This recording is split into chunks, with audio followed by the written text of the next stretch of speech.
si ya están en quinto año, en teoría, bueno, para los que no me habían presentado la clase pasada eran bien poquitos. Mi nombre es Juan Carlos Lizalzaburu Robles, soy médico endocrinólogo, egresado de esta facultad, como les había mencionado a nuestros compañeros. Y conmigo vamos a desarrollar algunos temas de endocrinología que me han asignado. ¿Hay alguno que haya hecho el curso, que esté haciendo el curso, repitiendo el curso, que ya hayan llevado el curso?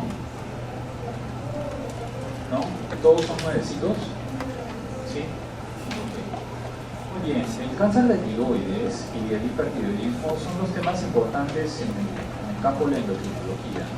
La endocrinología tiene un aspecto importante sobre la evaluación clínica del paciente, lo cual significa que nos lleva mucho a la evaluación de la medicina interna. Si nosotros entramos en esta especialidad, los signos clínicos o la evaluación clínica en cada paciente es muy importante.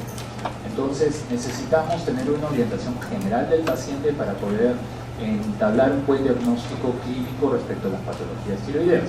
Respecto al cáncer tiroideo, es un diagnóstico muy específico sobre la base de un diagnóstico previo. El diagnóstico previo se llama nódulo tiroideo. ¿Okay? Entonces, sobre la base de un nódulo tiroideo, lo que nosotros vamos a evaluar es si este nódulo es benigno o maligno, y con eso poder diferenciarlo de una patología de un carcinoma o un nódulo tiroideo que no sea un carcinoma. Muy bien. El cáncer de tiroides vamos a evaluar un poco lo que es epidemiología, diagnóstico, patología, tratamiento y pronóstico. En la epidemiología y factores de riesgo. La neoplasia más frecuente de cuello es la neoplasia de tiroides, dentro de solamente las neoplasias de cuello. Solo 1% de los tumores se consideran malignos. Siempre es una patología, en general la patología o enfermedad tiroidea es más frecuente en el género femenino. La incidencia mundial en realidad es relativamente baja, pero es bueno recordar primero que es el tumor más frecuente a nivel cervical y segundo que es más frecuente en el género femenino. Muy bien, la incidencia está en un 14,6% como cáncer de tiroides en los últimos 40 años. La estadística anual ha ido aumentando conforme ha ido mejorando la modalidad de detección. Entonces, la evaluación evidentemente de los diagnósticos neoplásicos ha mejorado con los estudios de imágenes y las pruebas de detección en sangre. Yo les doy un consejo. Todo lo que les estoy mencionando está escrito en sus láminas y es muy sencillo de poder revisar. Pues presten atención y traten de subrayar nada más, pero no apuntar lo que les mencione que sea más interesante. Y después, respecto a la bibliografía, ¿de dónde están leyendo ustedes? ¿Cuál es su bibliografía de referencia? Sí, el Harrison es una buena bibliografía. ¿Qué más? Pero es medicina interna. ¿Qué más están leyendo? ¿Alguna otra bibliografía tienen de referencia? ¿Cuánto tiempo llevan el capítulo endocrino? ¿Un mes? Un mes. Tienen tiempo de revisar. Una buena referencia es el manual del CTO. ¿Sí? ¿Lo tienen? Sí. Si no lo tienen, sería bueno que lo descarguen o compren la copia porque es un buen manual de referencia. Está muy sencillo, está en el idioma castellano de primera fuente, es decir, no es una traducción como el Harrison, y les va a servir bastante para poder puntualizar algunos tópicos que son importantes, ¿no? El manual del CTO tiene las cosas muy precisas. ¿Conocen el Farreras? ¿O están leyendo el Farreras? Ya. La otra ventaja que también tiene el Farreras, a pesar de que es medicina interna, es que también está escrito en nuestro idioma. ¿Cuántos de ustedes dominan el inglés? Levanten la mano. ¿Dominan de los LE pero no lo hablo bien, así como el comercial? ¿O dominan de dominarlo correctamente? Porque el problema de leer en otro idioma y no dominarlo es que puedes entender las cosas mal. Entonces siempre es bueno que busquen primero, si no dominan el inglés, una literatura de primera fuente en castellano. Se los aconsejo como amigo. Entonces el CTO es una buena referencia para cualquiera de los capítulos, en particular en la tecnología es buena, y el Farreras como medicina interna también es bueno. Los que puedan dominar en los dos idiomas, hay un libro que también se descarga fácil que se llama de Patricia Molina. Es un libro que tiene varios capítulos en diferentes temas de medicina, pero el de endocrinología es muy bueno.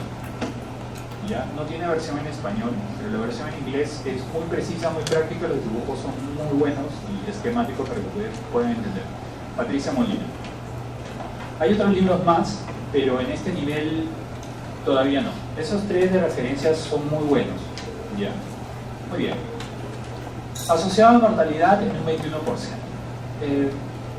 Los casos nuevos detectados hasta hace poco más de 10 años en Estados Unidos, como les digo, había mejorado mucho la sensibilidad y la especificidad de las pruebas, por lo cual se había incrementado el número de casos o diagnósticos de neoplasia de tiroides.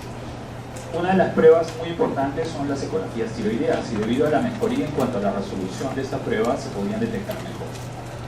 Por eso es que existe el aumento. La relación que les he hecho siempre es mayor en mujer-hombre, en una relación de 2 a 3 por 1, es decir, es más frecuente en las mujeres. Los picos de edades de presentación, es decir, el grupo etario, siempre cuando hablamos de neoplasia es más frecuente en los grupos de adulto mayor. En los hombres de más edad, 65 años, en las mujeres un poco menos, entre 50 y 54 años, y un riesgo de 1% de aparición durante el periodo de vida tanto en hombres como en mujeres. La epidemiología es importante, no tienen que saber todos los datos al detalle, pero sí la epidemiología los ayuda a ubicarse cuando van a buscar una enfermedad o una determinada patología. Entonces, más frecuente en grupo etario, en adultos mayores o en adultos jóvenes, en el caso de las mujeres, y más frecuente respecto al género en el género femenino. Uno de los antecedentes más importantes que tiene la neoplasia de tiroides son los antecedentes de radiación, ¿no? El antecedente de radiación es un componente importante como antecedente o factor de riesgo. ¿Cuánto nosotros estamos expuestos a radiación? ¿Cuántas veces se han visto expuestos a radiación? ¿De qué circunstancias estamos expuestos a radiación? Con las radiografías, ¿cierto? Con los exámenes de imágenes que ustedes están expuestos a radiación. Entonces, cuando ustedes vayan a un hospital o estén haciendo sus prácticas, siempre cuídense de los efectos de la radiación. A veces algunas personas no lo consideran o no lo tienen en cuenta, pero si ustedes se exponen a las radiaciones, van a tener un mayor riesgo, no solamente de neoplasia de tiroides, sino cualquier tipo de célula que sea sensible a la exposición a radiación. Si ustedes se han percatado, los médicos, radiólogos, intervencionistas radiólogos, ¿trabajan los 30 días del mes? No, no trabajan los 30 días del mes. ¿Cuántos días del mes trabajan? ¿Saben? Trabajan 10 días menos del mes por el hecho de estar expuesto a radiaciones permanentemente. Entonces, ellos tienen un riesgo. ¿Han visto el material que usan para hacer los procedimientos? Los protectores corporales y del cuello. ¿Han visto que tienen un protector específico para el cuello? Para proteger la glándula tiroides de la exposición a la radiación. ¿Cuántas son las plantas nucleares que hay en el Perú? ¿Conocen alguna planta nuclear en el Perú? Por cultura general. ¿Quién conoce una planta nuclear en el Perú? ¿Existe alguna planta nuclear en el Perú? ¿Sí? ¿Cuál es? Sí, de hecho, Cristóbal Lima.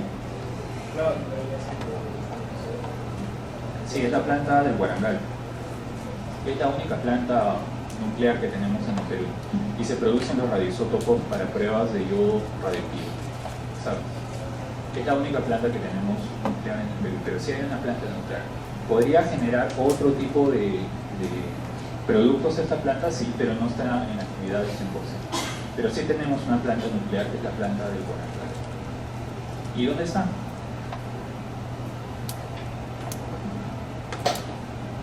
Está acá mismo, acá en el norte de Chile. La central nuclear del Guarangal es nuestra planta nuclear reactiva. Muy bien, entonces, como les menciono, la exposición a radiación es una importante causa biológica. Sin embargo, solamente se reporta en el 10% de los casos como un factor de riesgo de exposición a los pacientes que han presentado la neoplasia.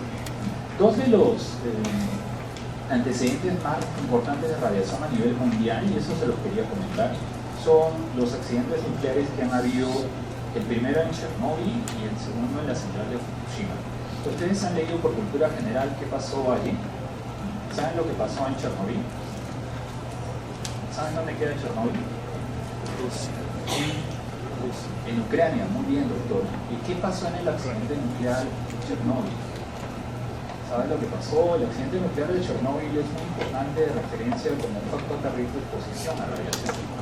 Lo que sucedió es que la planta nuclear de Chernobyl tuvo un accidente y explotó. Entonces todo el material nuclear radioactivo salió al medio ambiente. ¿cuál fue la solución para esa planta nuclear? ¿Saben? ¿Cuál es la solución si tú tienes una fuente de radiación? ¿Cuál fue la solución? La solución fue ponerle una tapa o una cobertura para que no pudiera exponerse más la radiación. Pero esa fue solamente una solución parcial. Hace unos años se dieron cuenta que la radiación seguía escapando y parece tan sencillo no mencionarlo como que Chernobyl queda en Ucrania y Ucrania queda recontra lejos del Perú y a mí que me importa porque eso a mí no me va a afectar en nada. Pero ¿qué pasa con las partículas que viajan a través del aire o del viento? Van a llegar en algún momento a todo el mundo porque nosotros vivimos en el mismo mundo contaminado. Parece que fuera una clase de calentamiento global, ¿no? Pero no lo es. Solamente para explicarles la exposición que nosotros podemos tener a radiaciones. Entonces, lo interesante acá, chicos, es el tipo de soluciones que le damos a este tipo de problemas que existen. Por eso le pedí a su compañero que me ayudara. Entonces, lo que se ha hecho, la nueva solución que se ha ideado, ¿saben cuál ha sido? Esto tiene audio. ¿Lo podrán escuchar si lo pongo? Vamos a ver. Si no tiene audio, ya ustedes lo buscan.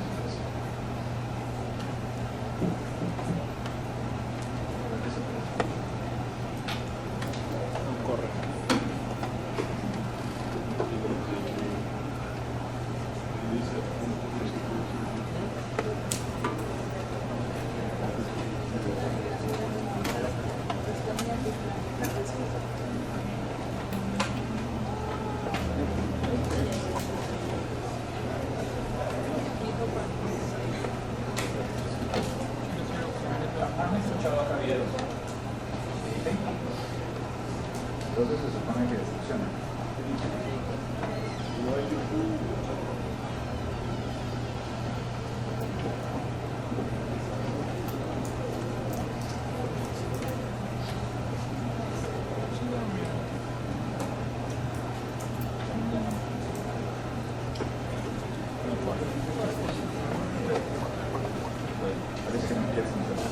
El punto es que la nueva solución que le han dado es crear una nueva tapa, una nueva cobertura, es decir, un nuevo sarcófago. Sobre el accidente nuclear que hubo y la cobertura, entre comillas, que le hicieron al primer accidente, se ha visto que eso no es suficiente. Entonces la solución que le han hecho es ponerle una nueva tapa o un nuevo sarcófago, como le llaman. ¿Y saben cuál es el tiempo de duración de ese nuevo sarcófago? Se estima que va a ser una protección por 100 años de la emisión nuclear que se produjo por el accidente de Chernobyl. En otras palabras, el problema no se ha solucionado. Lo único que hemos hecho es poner bajo la alfombra los restos para que no nos contaminen de momento. Y esperamos que eso nos dure 100 años más, pero no se sabe realmente si va a durar 100 años más. Entonces, cuando ustedes vayan a visitar Europa por algún viaje que tengan de turismo, acuérdense que van a estar expuestos a parte de la radiación que se dio en Chernobyl. Bueno, no quiere funcionar, vamos a ver si funciona. Este sí funciona. Ok. El segundo accidente nuclear como factor de riesgo de exposición a neoplasias y en particular exposición a cáncer de tiroides fue el accidente que pasó en Fukushima. ¿Se enteraron de esa noticia? Sí. ¿Hace cuánto pasó? Esto es bastante reciente, pasó hace pocos años. ¿Y qué es lo que sucedió? Para que tengan un poquito de cultura general, porque medicina se estudia todos los días. El 11 de marzo de 2011 a las 14:46, un sismo de magnitud 9 golpea desde el Japón. Casi una hora después, un tsunami de 14 metros se abate sobre la costa, donde está la central nuclear de Fukushima Daiichi, que posee 6 reactores de la empresa TEPCO. La central, prevista para resistir terremotos de hasta 8 de magnitud y un tsunami de 5,7 metros, es destruida. Con los primeros temblores, los reactores 1, 2 y 3 se detienen automáticamente. La central no sigue alimentada. Los generadores dejan de funcionar sobre las 16:30. El nivel de agua en los sistemas de enfriamiento baja rápidamente. El combustible del reactor 1 se derrite, el de los reactores 2 y 3 también en los días siguientes. En la noche del 11 al 12 de marzo, el núcleo del número 1 atraviesa el edificio de contención. El 12, el dihidrógeno producido por el combustible provocó una explosión que destruyó el edificio. Lo mismo ocurrió con el reactor 3, que estalló el 14. De estas explosiones y emanaciones necesarias para reducir la presión, son despedidos muchos elementos radiactivos en la atmósfera. En el reactor 4, el tanque de combustible usado se incendia. El 15 de marzo también explota. Pese a la intervención del ejército, fueron necesarias semanas para controlar la catástrofe y meses para enfriar los núcleos con agua, lo que contaminó el medio ambiente. El accidente fue de categoría 7, la más alta en la escala internacional de eventos nucleares, como el de Chernóbil.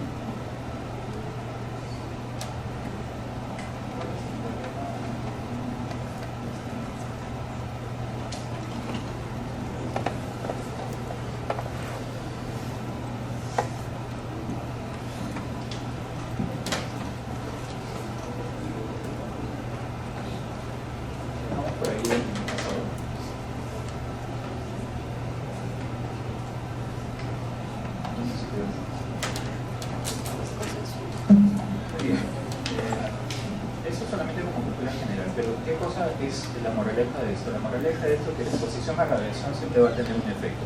Y el principal efecto de la exposición a radiación siempre va a ser las neoplasias. Uno de los órganos más sensibles a la exposición a radiación es la tiroides. Entonces, como factor etiológico es importante considerar. Y estos accidentes nucleares que se dan aparentemente tan lejos en nuestro territorio, no es imposible que nos lleguen a contaminar o que contaminen otras partes del continente. Es muy sencillo que Japón, que se encuentra en Asia, a través del mar Pacífico, contamine las costas de los países que están continuos en el mar Pacífico. ¿Cuál es el primer sitio que han contaminado? Las costas de los Estados Unidos y Canadá. O sea, ya se encontraba material radioactivo que ha venido del accidente nuclear de Fukushima en las costas de Canadá y en las costas de California. Eso quiere decir, según lo que informan los medios de comunicación, que todavía no tiene una condición de factor de riesgo para desencadenar alguna patología. Pero eso no se sabe a futuro qué va a pasar. Oye, ya está la cultura general, avanzamos. La deficiencia de yodo se considera otro de los factores de riesgo, pero ustedes van a ver que la deficiencia de yodo también es un aspecto controversial. ¿En nuestro país existe deficiencia de yodo en el Perú? Sí, muy bien. En la sierra, correcto. ¿Quiénes de ustedes tienen su familia que viene de alguna zona de la sierra? Levanten la mano, el 90%. ¿Qué es lo que sucede en las zonas de montaña o las zonas de la sierra respecto a la concentración de yodo? ¿Saben? Las zonas de montañas en general en todo el mundo tienen menor concentración de yodo. O sea, todo lo que nosotros cultiven en la sierra va a tener menor concentración de yodo que los cultivos que sean en las zonas de costa. Eso es en general en todo el mundo. Entonces, a raíz de eso, uno de los problemas que sucede en nuestro país y en todos los países que tienen cadena de montañas es que las poblaciones de la sierra son deficientes en concentración de yodo. ¿Y cómo se trató de solucionar eso? Muy fácil. ¿Qué es lo que se hizo? Se yodó la sal, de manera de que la gente pudiera tener un consumo de sal adecuado en concentración de yodo en toda la población. Pero eso recién se instauró como una política general en nuestro país en los años 70. Por lo tanto, toda la población que nació antes de los años 70 y aún hoy en día consume sal o consumió sal que era sal mineral. Y esa sal mineral no tenía yodo, porque no era sal yodada, era sal de las minas. Entonces, es un antecedente muy frecuente que se da en nuestra población, sobre todo en personas que tienen más de 50 años. El otro detalle importante de comentarles de la deficiencia de yodo es el hecho de que ahora se promueve el consumo de sales minerales, ¿no? ¿Alguien ha escuchado el consumo de sal de maras? ¿Sí? ¿Qué tipo de sal es esa? Mineral. ¿Alguno de ustedes consume sal de maras? No, levante la mano. ¿Esa sal si es mineral tiene yodo? No. Entonces estamos retrocediendo 50 años al consumo de sal mineral, que es una sal pobre en contenido de yodo. O mejor dicho, no tiene yodo. Muy bien. ¿Cómo hacemos el diagnóstico? Les había comentado que lo importante era evaluar primero el nódulo tiroideo, ¿no es cierto? Pero los nódulos tiroideos son los que nos van a dar un poco la idea del diagnóstico, si es una condición maligna o es una condición benigna en un paciente. Muy bien. Diagnóstico clínico, vamos a hablar de la biopsia con ojo respiración y vamos a hablar un poco del estudio de imágenes. Adelante. El estudio de imágenes consistente en lo que es ultrasonido y imágenes. El diagnóstico clínico evidentemente va a pasar por un examen clínico.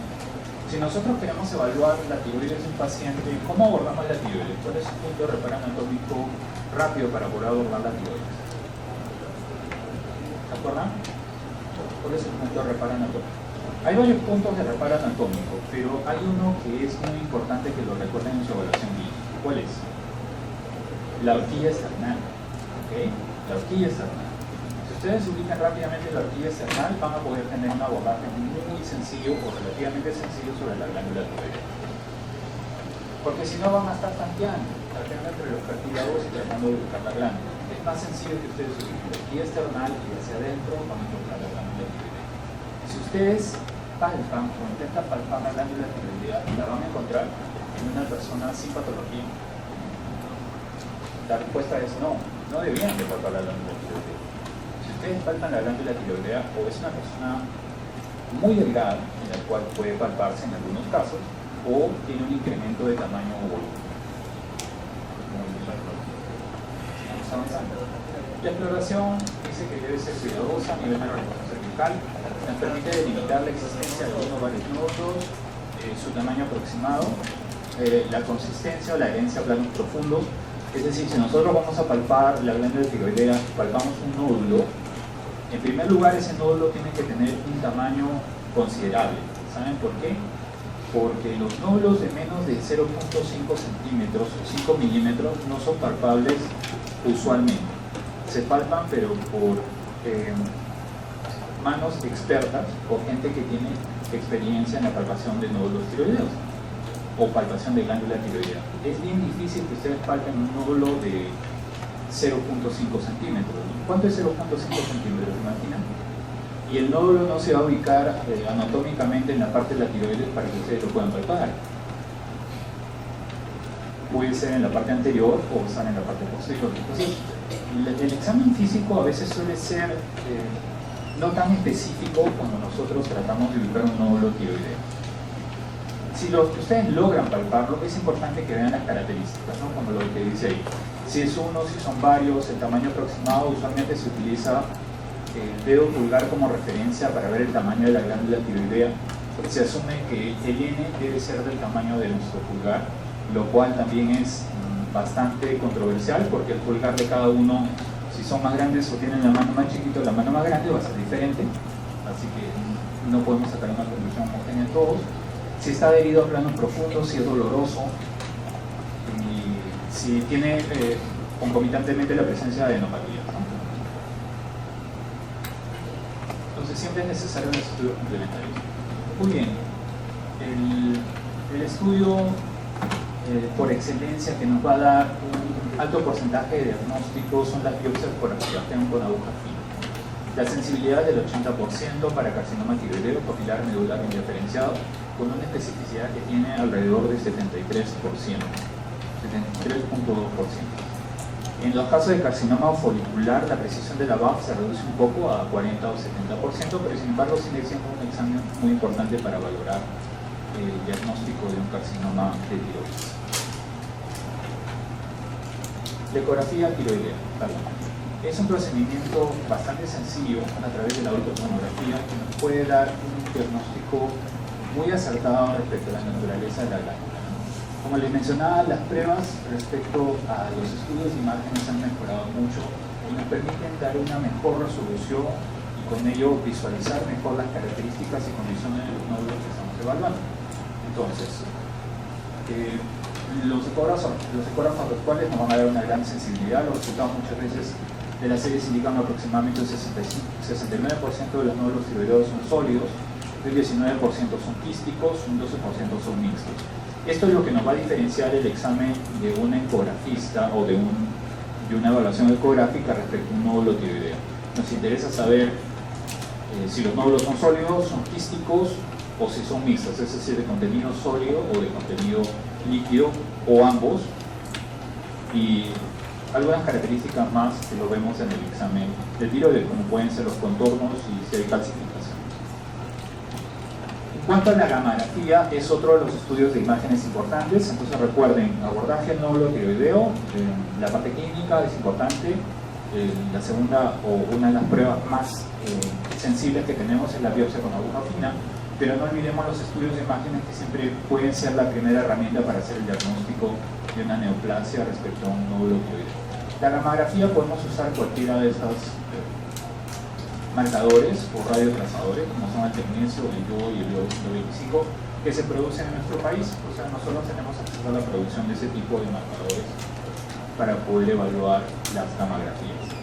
Los nódulos tiroideos se clasifican según sean la gamografía en hipocaptantes o fríos, isocaptantes o templados, que es un 15% del total, y los hipercaptantes o calientes. La prevalencia de malignidad es mayor en los nódulos que encontramos fríos, ¿no? Los nódulos fríos son los que nos representan un mayor riesgo de malignidad en el examen de gamografía. Todo eso está exactamente como se los he dejado explicar. Este es un examen respecto a una gamografía. Obviamente es un examen didáctico con el cual ubicamos primero el lado derecho, que es el lado contralateral cuando ustedes ven la imagen, ¿cierto? No va a ser el lado que ustedes están viendo ópticamente del lado derecho, sino el lado contralateral. ¿Qué más?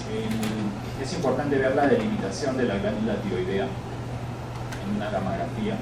¿Y qué están viendo acá? Un nódulo, ¿no es cierto? Ahora, es un nódulo aparentemente hipocaptador. ¿Por qué hipocaptador? Porque tiene menor densidad que el resto de la glándula tiroidea. Clasificación de los cánceres de tiroides. Entonces, los clasificamos a grandes rasgos en los que son bien diferenciados y los que son pobremente diferenciados. Los más frecuentes, los que usualmente vamos a diagnosticar y ustedes van a visualizar en los resultados de estudios anatomopatológicos, son los cánceres papilar y los cánceres folicular. Eso es lo más frecuente que existe. Una variación de cáncer folicular son las células Hodgkin, y dentro de los pobremente diferenciados tenemos el insular, y los indiferenciados tenemos el anaplásico, que representa de 2 a 5%. A veces se vuelve un poquito complejo recordar este tipo de neoplasias en tiroides, pero si ustedes revisan su CTO, ¿alguno tiene un CTO? ¿Nadie? ¿Tiene el CTO alguien? ¿Nadie tiene el CTO? No tienen el CTO. En el CTO hay una mnemotecnia muy simpática para la clasificación de las glándulas de los cánceres tiroideos. Entonces usan una mnemotecnia que se llama por fin me acuerdo, y significa la frecuencia de la presentación de las neoplasias. ¿Qué será por? Papilar, fin, folicular, medular y acuerdo, anaplásico. ¿Correcto? Esa es la mnemotecnia. Ya tienen para dar su examen de CTO o sus steps. Bien, sigamos avanzando. Entonces, lo más frecuente es el cáncer papilar. Es el más frecuente de lejos en los diagnósticos de cáncer de tiroides. Para poder llegar al diagnóstico de un cáncer de tiroides, la evaluación inicial es sobre el nódulo tiroideo, ¿correcto? La evaluación del nódulo tiroideo empieza por un examen clínico. De ahí un examen de imágenes. De ahí un examen de una biopsia por aspiración. Si hablamos de exámenes de imágenes, tenemos dos exámenes que tenemos que evaluar. ¿Cuáles son? La ecografía tiroidea y la gamografía. Muy bien. Si nosotros hablamos de ecografía tiroidea, ¿qué características buscas en una ecografía? Si es sólido, quístico, mixto. ¿Correcto? Sencillo. Si estás hablando de una gamografía, ¿qué estás buscando? Si es hipercaptador, isocaptador o hipocaptador. ¿Correcto? Muy bien. Siempre es bueno que realicemos algunas cosas y ustedes visualicen las cosas en orden y aprendan lo preciso de cada cosa, porque tienen que aprender un montón de capítulos. Así que es bueno que ustedes sepan las cosas principales. Muy bien, el carcinoma papilar, la extensión extratiroidea en realidad es poco frecuente, pero se puede dar en 8 hasta un 32%, hay una variación muy grande. Multicéntrico de 30 a 40%, con diseminación linfática hasta un 35%, y la metástasis es realmente poco frecuente en un carcinoma papilar. Ante un diagnóstico y confirmación de un CA papilar de tiroides, el hecho de que exista una metástasis es poco frecuente. Eso es lo principal que deben de recordar en esta lámina. Los microcarcinomas son los que se consideran de tamaño menor de 1 centímetro. Antiguamente, cuando se evaluaba glándula tiroidea, se asumía que los nódulos que medían más de 1 centímetro tenían más riesgo de desarrollar cáncer de tiroides. Y eso es cierto, o sea que nosotros encontramos un nódulo de más de 1 centímetro único, tiene más riesgo de ser un cáncer de tiroides, una neoplasia maligna, que si nosotros encontramos varios nódulos y que sean pequeños. Es decir, la presencia de nódulos en general en la población es muy elevada. Hasta un 20% de la población general va a presentar nódulos tiroideos. Quiere decir que si nosotros hacemos un screening en toda esa población, a ver, vamos a hacer una pregunta. Si nosotros quisiéramos hacer un screening en la población de esta aula, ¿a quiénes le harías el screening? Si tú quisieras delimitar un grupo para evaluar la presencia de un nódulo tiroideo maligno, de preferencia lo harías a la dama, ¿correcto? Porque es más frecuente en las mujeres. Cuando tú vas a hacer una prueba de tamizarte, una prueba de screening, tienes que abordar la población de riesgo. ¿Quién es la población de riesgo? Mujeres. Ok, ya tienes el género. 1. 2. ¿Cuál sería tu grupo etario?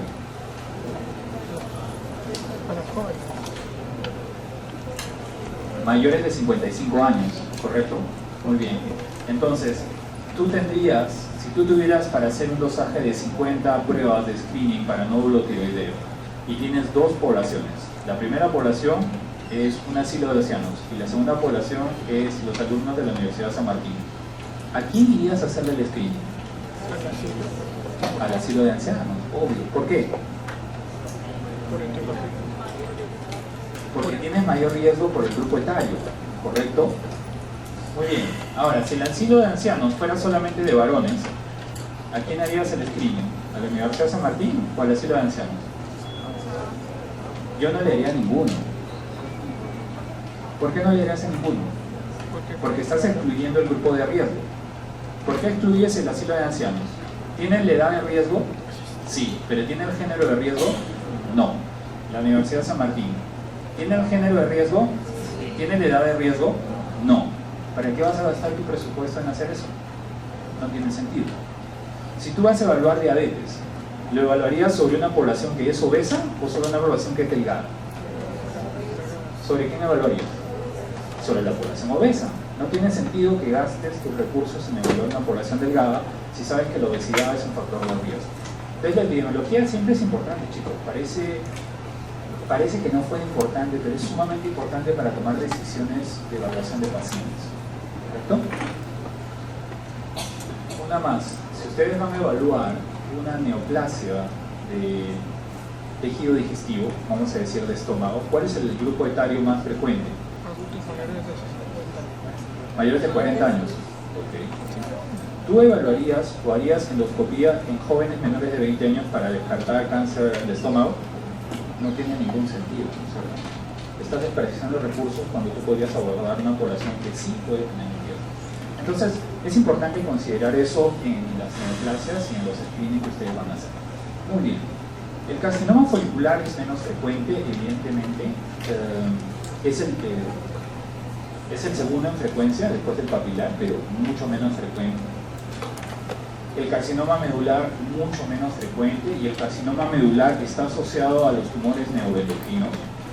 Entre más o menos 15% de las muertes por cáncer de tiroides, es un cáncer sumamente más agresivo y aparentemente no tiene un factor externo predisponente. Es decir, a diferencia del cáncer papilar o el cáncer folicular que habíamos visto que uno de los principales factores de riesgo podría ser la exposición a radiaciones o en todo caso la deficiencia de yodo, no se ha encontrado esa relación o esa asociación con lo que es el cáncer medular.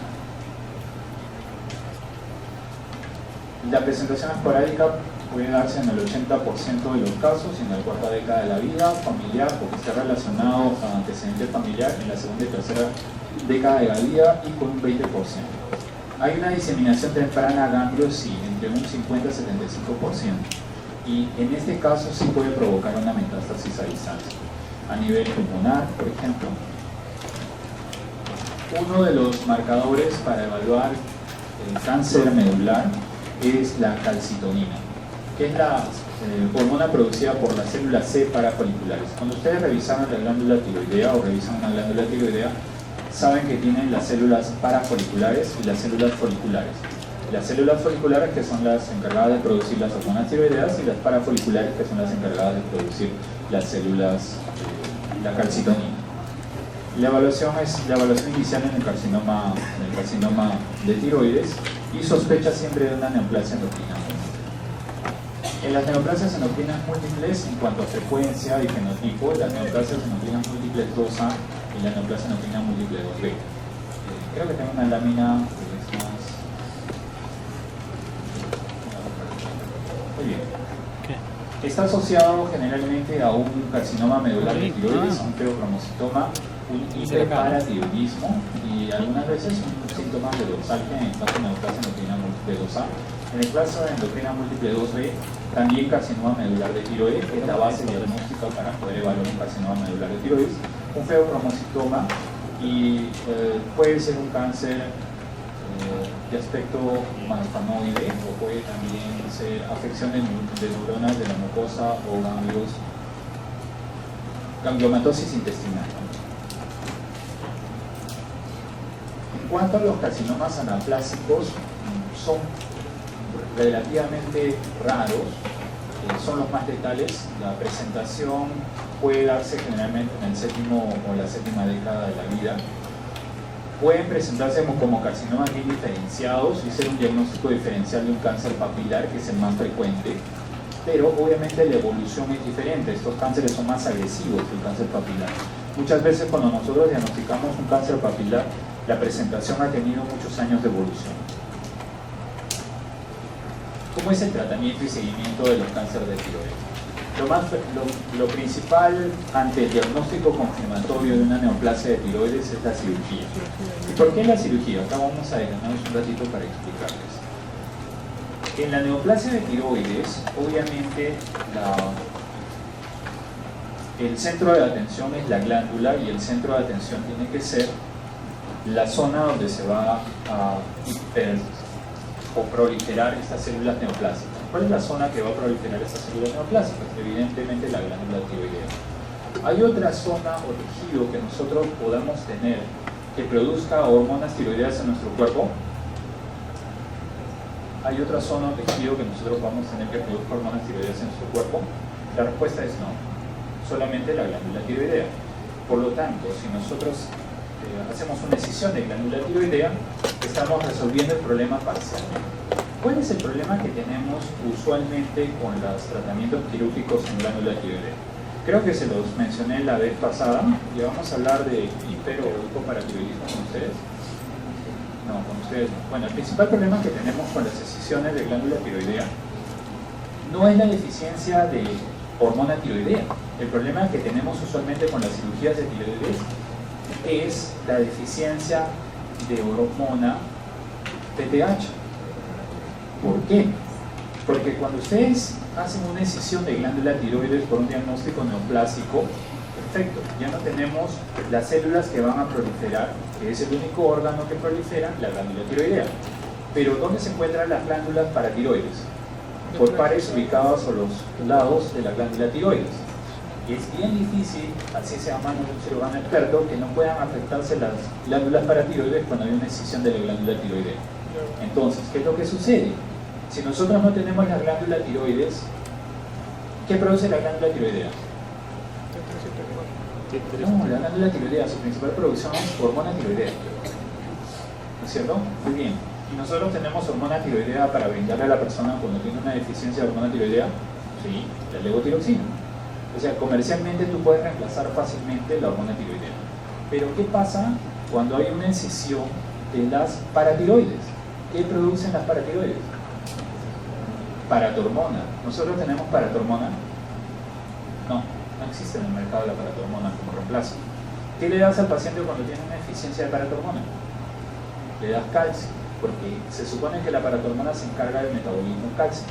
Entonces el único reemplazo que tú vas a tener es uno de los efectos que tiene la paratormona, que es regular los niveles de calcio en sangre. Por eso la principal complicación que se da en las cirugías de tiroides son los reemplazos de calcio en los pacientes que han tenido una excisión de paratiroides, al igual que tiroides. ¿Correcto? Ya, eso es importante mencionárselos como complicación que se da. Seguramente No seguramente, está dentro de lo que yo les he puesto en las láminas. El tratamiento complementario que se da es el tratamiento con yodo 131. ¿Por qué? Porque nosotros tenemos que evitar que haya una recurrencia. Entonces, complementariamente a una cirugía se le da un tratamiento de ablación con yodo 131. ¿Ok? Muy bien. El yodo 131 ustedes lo van a ver también cuando hablemos de lo que son tratamientos por hipertiroidismo. Pero la diferencia va a estar en las dosis que se dan. En un caso de neoplasia nosotros podemos dar dosis muy grandes de tratamiento con yodo 131, que pueden ir desde los 60 milicuries hasta los 120 milicuries. En los casos de tratamiento de hipertiroidismo solamente se da o se ha estandarizado que la dosis de tratamiento es de 15 milicuries. Parece chino, pero ¿por qué es importante mencionarlo? Porque muchas veces se asume que el yodo 131 puede ser una sustancia que tiene, ¿qué cosa? Un factor de riesgo de exposición o contaminación como radiación. Entonces, si a una persona nosotros le damos una dosis de yodo 131, esa persona, ¿qué va a pasar si está en contacto con otra? Va a emitir radiación. Y si emite radiación sería un factor de riesgo para un contacto con una persona que no tiene, obviamente, o que puede ser un factor de riesgo para desarrollar una neoplasia. Eso solamente se puede dar si nosotros usamos dosis muy altas de yodo 131. Estas cositas son importantes porque en los hospitales, cuando ustedes vean pacientes, y seguramente que los van a ver, que han sido tratados con yodo 131, se van a dar cuenta que todo el personal sale corriendo, incluyendo las enfermeras, incluyendo el personal técnico, y nadie quiere pasarle visita, porque han sido pacientes, ¿qué día ese paciente ha sido tratado con yodo 131? Ah, por una neoplasia tiroides. Nadie quiere entrar a visitarlo, ¿no? Porque obviamente si tú te expones a esa contaminación también estás en riesgo de que puedas desarrollar alguna neoplasia. Eso es en tratamiento de cáncer de tiroides, pero en tratamientos por hipertiroidismo no, así que olvídense. En el caso de los carcinomas bien diferenciados, como es el carcinoma papilar, el pronóstico es muy bueno, es decir, tras un tratamiento de excisión de glándula tiroidea, un tratamiento de ablación por yodo 131, el pronóstico a 5 y 10 años es excelente en este tipo de pacientes. Podríamos decir, entre comillas, que estos pacientes están curados cuando nosotros hemos hecho el tratamiento quirúrgico y la posterior ablación por yodo 131. La recurrencia es, en los carcinomas diferenciados, en realidad es muy pobre. No va a llegar a esta cifra, pero bueno, es lo que dice la literatura. Y el seguimiento lo hacemos con una sustancia que se llama tiroglobulina. ¿Cuál es la importancia de conocer esta sustancia? La tiroglobulina se utiliza como un marcador tumoral en los pacientes con diagnóstico de cáncer diferenciado de tiroides y seguimiento postquirúrgico en los pacientes tiroidectomizados. Si nosotros ya tenemos un paciente que ha sido tiroidectomizado, ha sido tratado con yodo 131 con dosis de ablación, la tiroglobulina, ¿dónde se produce? La tiroglobulina solamente se produce en el tejido tiroideo, ¿correcto? Muy bien. Si tú has retirado la glándula tiroidea y además has dado un tratamiento de ablación por yodo 131, ¿habría posibilidad de que esa persona siga produciendo tiroglobulina? No. Si tú encuentras que hay producción de tiroglobulina, ¿qué significa? Que hay una recurrencia de neoplasia. Por eso el tratamiento en el seguimiento lo hacemos con tiroglobulina, porque no existe otra forma por la cual vaya a volver a producir tiroglobulina un paciente que ha tenido un tratamiento de excisión o quirúrgico de glándula tiroidea más tratamiento de ablación por yodo 131. ¿Okay? Esa es la importancia que tiene la tiroglobulina en el seguimiento.